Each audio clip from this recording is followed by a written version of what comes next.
तो भाई 2 मंथ्स के अराउंड हो चुके हैं, हमने अपने चैनल पे कोई भी वीडियो अपलोड नहीं करी है। रीज़न ये है, पोल्यूशन की वजह से थोड़ा हेल्थ इशू हो गया था, इस वजह से हम कोई वीडियो अपलोड नहीं कर पाए। लेकिन इस टाइम पीरियड में हमने फ़िलिप्स की तरफ से आने वाला 900 सीरीज़ का AC 920/60 एयर प्यूरीफायर यूज़ करा है, जिसका प्राइस हमें 80 to 100 रुपीज़ के अराउंड पड़ा था। इस वीडियो में हम 1 मंथ का अपना एक्सपीरियंस भी शेयर करेंगे इस एयर प्यूरीफायर के साथ ही साथ आपके साथ कुछ ऐसे पॉइंट्स भी शेयर करेंगे जो कि आपको एक एयर प्यूरीफायर बाय करने में काफ़ी हेल्प करने वाले हैं। पॉइंट नंबर 1, जब भी एयर प्यूरीफायर परचेस करना है, सबसे पहले CADR रेशो देख लेना है कि 1 घंटे के अंदर वो कितने क्यूबिक मीटर एयर को क्लीन कर सकता है। ये इसकी कैपेसिटी दी गई है, ये इसके लिए एरिया बताया गया है कि इतने एरिया के अंदर ये काम कर सकता है। जैसे दिया गया 30 स्क्वायर मीटर, इसको अगर फीट में रूम के हिसाब से कन्वर्ट करें तो 320 स्क्वायर फीट के अराउंड हो जाता है, जो कि हमारा 16 × 20 फीट का रूम हो जाता है, जो कि एक अच्छा खासा बड़ा रूम हो सकता है। जितने स्क्वायर फीट का आपका रूम है, उससे आपको बड़ा ही एयर प्यूरीफायर लेना है जिसकी कैपेसिटी ज़्यादा हो, कम ना हो, क्योंकि कम होने से हमें एक प्रॉब्लम फेस करनी पड़ सकती है। जैसे इसकी कैपेसिटी है 30 स्क्वायर मीटर, ठीक है, और हमारा रूम है 40 स्क्वायर मीटर का। काम ये भी प्रॉपर करेगा उस रूम में, लेकिन जो प्रॉब्लम हमें फेस करनी पड़ेगी ना, जैसे हमारा AQI हमारे रूम का है 250 या 300, उसको ये आधे घंटे के अंदर 50 या 70 ले आता है, ठीक है। तो 50 या 70 या फिर 100 के आसपास आते ही जितना ही इसका AQI कम होता जाएगा, इतनी ही फ़ैन की स्पीड ऑटोमेटिकली कम होती जाएगी और नॉइस कम होती जाएगी। बहुत सी कंपनियां ये चीज़ मेंशन करती हैं कि इसकी नॉइस 50 dB है, 60 dB है, वो उस चीज़ पे मैटर नहीं करती। जो आपको फोकस करने वाली चीज़ है वो सिर्फ इतनी है, आपकी रूम की कैपेसिटी इस कैपेसिटी से ज़्यादा नहीं होनी चाहिए। ना तो फिर वही जो इसको 30 मिनट या 40 मिनट इसका हाई स्पीड फैन चलेगा, नॉइस करेगा, वो आपका 1 से 1.5 घंटा तक नॉइस कर सकता है, वो फैन हाई स्पीड पे ही चलेगा। पॉइंट नंबर 2, कुछ एयर प्यूरीफायर के अंदर आयोनाइजर फीचर भी होता है, लेकिन आपको वो बिल्कुल भी परचेस नहीं करना है, क्योंकि उसके अंदर चांसेस हो सकते हैं ओजोन को जनरेट कर रहा हो, जो कि हमारी हेल्थ के लिए बिल्कुल भी सेफ नहीं है। अब है हमारा नेक्स्ट पॉइंट, जो कि हमारा होता है एयर फिल्टर को लेके। जैसे हमारा 2 लेयर HEPA फिल्ट्रेशन का यूज़ किया गया इसके अंदर। एक बार मैं आपको बता दूं 2 लेयर होता क्या है।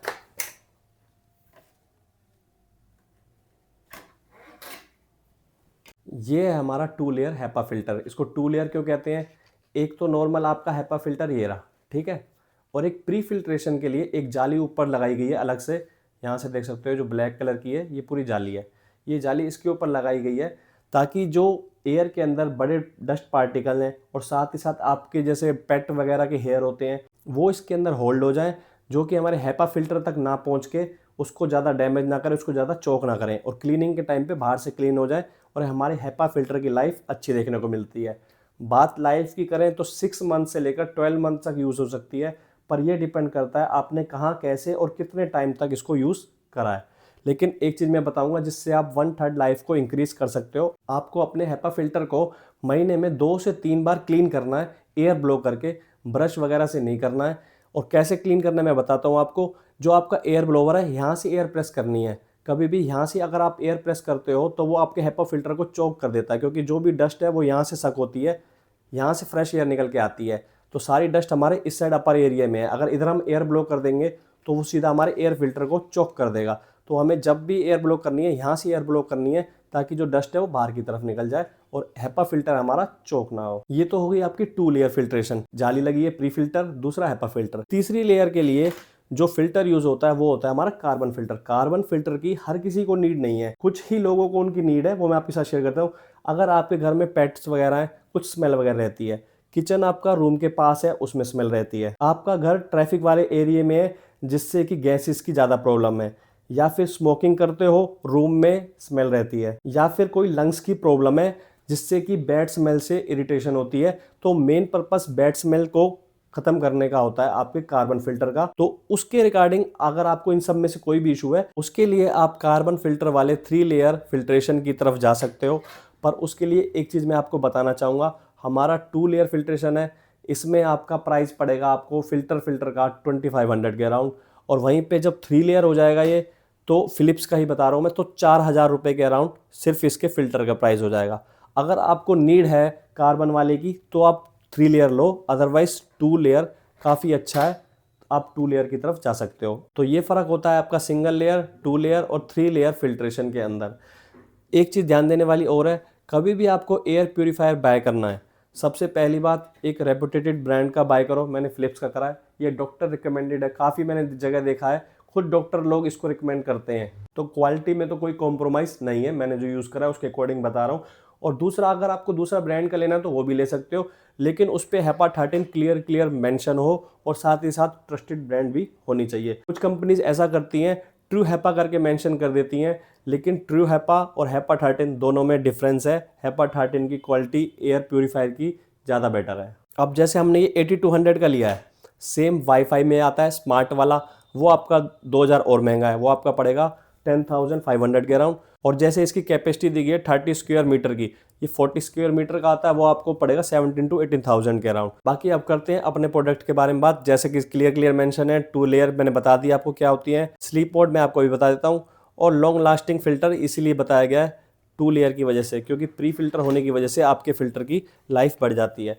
जब भी आप नया बाय करोगे, कुछ नहीं करना इंस्टॉलेशन के लिए, सिर्फ ये फिल्टर निकालना है। ये पॉलीथीन बैग के अंदर होता है, इसकी पॉलीथीन रिमूव करनी है, सेम वापस से प्लेस करके इसको क्लॉकवाइज घुमा देना है। खोलने के लिए एंटी क्लॉक और लॉक करने के लिए क्लॉकवाइज।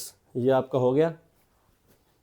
एक बात और, ये इसके अंदर सेंसर दिया गया है जो यहाँ पे, जो कि डिटेक्ट करता है कि इसका इस टाइम पोल्यूशन एयर में कितना है, जिससे कि ये अपनी स्पीड को कंट्रोल करता है कम ज़्यादा। एक बात मैं आपको अपने एक्सपीरियंस से और शेयर करना चाहूँगा। कुछ भाई क्या करते हैं, घर पे ही बना लेते हैं एयर प्योरीफायर, फिल्टर लेके ऊपर फैन लगा लेते हैं, लेकिन वो काम बढ़िया करता है। अगर आपका बजट नहीं है तो आप उसको लेके बना सकते हो, कोई दिक्कत नहीं है, लेकिन उसमें आपको एक चीज़ की प्रॉब्लम फेस करनी पड़ेगी। इसके अंदर जैसे सेंसर दिया गया है, पोल्यूशन के हिसाब से अपनी स्पीड को कम ज़्यादा करता है, लेकिन हमारे इंडिया की बात करें तो ज़्यादा पोल्यूशन नवंबर दिसंबर विंटर्स के टाइम पे रहता है। इस टाइम पीरियड पे रूम में बिल्कुल साइलेंस होता है, तो जिसकी वजह से क्या होता है, हमारे फ़ैन की जो नॉइज़ होती है बहुत ज़्यादा लगती है हमें। ये हमें सिर्फ आधे घंटे या 40 मिनट तक हमें इसकी आवाज़ बर्दाश्त करनी पड़ती है, जो क्लियर बात बता रहा हूँ मैं आपको। लेकिन 30 मिनट के बाद वो बिल्कुल साइलेंट हो जाता है, आपको पता भी नहीं चलेगा कि आपके रूम में कुछ फैन वगैरह कुछ रन कर रहा है इस टाइम। तो भाई एक बार आपको अपने एयर प्योरीफायर का पूरा रिव्यू देते हैं। Philips pure protect mini 900 series का है, AC 920/60 इसका मॉडल है, 99.97 फिल्ट्रेशन की इसकी कैपेसिटी है। यूज़ कैसे करना है, बॉक्स में एक फ़िल्टर मिलेगा, फ़िल्टर मैंने बताया पॉलीथीन से रिमूव करके फिर से वापस प्लेस करना है, ठीक है। और ये एक अडेप्टर मिलेगा, अडेप्टर ऑन करना है आपको, तो यहाँ पे आपका सारा डिस्प्ले आ जाएगी, ठीक है। थोड़ा सा टाइम लेती है, इसमें सब फीचर आ गए, इसका स्क्रीनशॉट डाल दूंगा मैं। यहाँ पे आप देख सकते हो जो रेड कलर का राइट साइड में एक ब्रश बन रहा है, मतलब आपको फिल्टर क्लीन करने की नीड है, और दूसरे नंबर पे जो फिल्टर बन रहा है मतलब फिल्टर चेंज करने की नीड है। उसके अलावा हमने फिलहाल ऑटोमेटिक मोड पे डाल रखा है। ऑटोमेटिक से क्या है, ये अपने आप डिटेक्ट करेगा कि इस टाइम हमारा जो एयर है उसकी क्वालिटी क्या है, और उसी हिसाब से इसकी फ़ैन की स्पीड बढ़ती जाएगी। और देखना कलर भी चेंज करता जाएगा, 60 पे पर्पल हो गया, पहले ब्लू था, और फैन भी साउंड तेज कर रहा है। ये देखते जाओ आप, मैंने माइक यहीं रख दिया है, आपको आइडिया ज़्यादा लग जाएगा इससे कि कितनी नॉइस आ रही है। थोड़ा दूर कर लेते हैं, ये देखो पर्पल चल रहा है 150, 156, 162। ये फ़ैन की स्पीड और बढ़ती जाएगी, जैसे कलर चेंज होएगा इसका AQI रीडिंग ज़्यादा आती जाएगी, फ़ैन की स्पीड तेज होती जाएगी।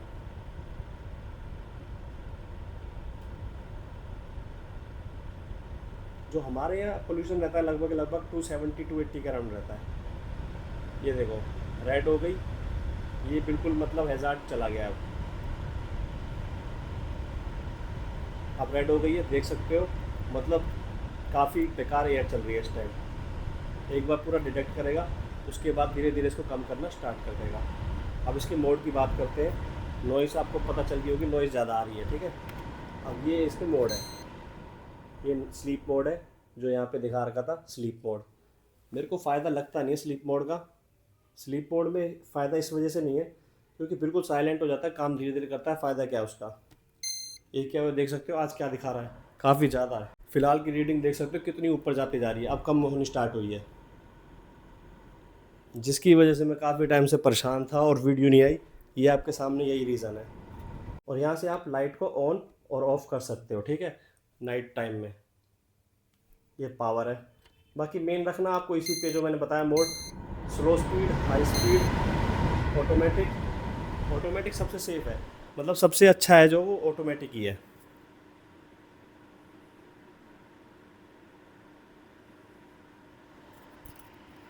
इसको हम फिलहाल डालते हैं स्लीप मोड के अंदर ताकि थोड़ा सा हमारी वीडियो में नॉइस ना आए। अब बात करें, हमारा जो रूम का साइज़ है वो है लगभग 12/14 का, ठीक है।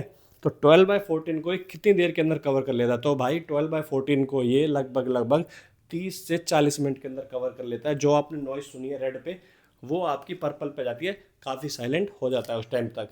और एक एक्सपीरियंस और शेयर कर देता हूँ, पूरी रात चलाने के बाद भी ना जो हमारा AQI है वो लगभग 300 से 50 तक आ पाता है। पूरी रात चलाने के बाद 50 से नीचे नहीं जा पाता। कुछ दिन मैंने चलाया फिर नोटिस करा, तो मुझे कमी क्या देखने को मिली, जो हमारे डोर हैं, इस वाले डोर के नीचे देखो स्पेस थोड़ी ज़्यादा है, इससे भी 50 AQI इसकी रीडिंग हमेशा मुझे ज़्यादा देखने को मिली।